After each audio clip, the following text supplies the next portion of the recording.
साईडला करायचं लाव.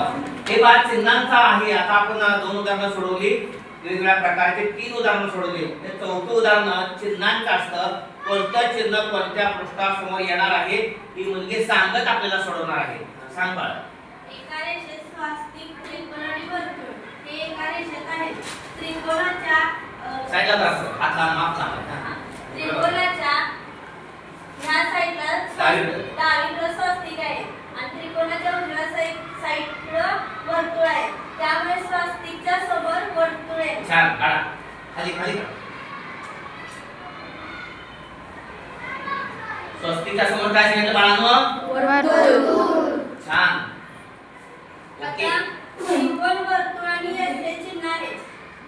वर्तुळाच्या डावीकडे त्रिकोण आहे आणि वर्तुळाच्या उजवीकडे यश आहे. त्यामुळे वर्तुळाच्या समोर यश आहे. छान. आता राहिलं स्टार आणि बॉक्स. स्टारच्या समोर बॉक्स आहे. छान. कारण ते काय आहे?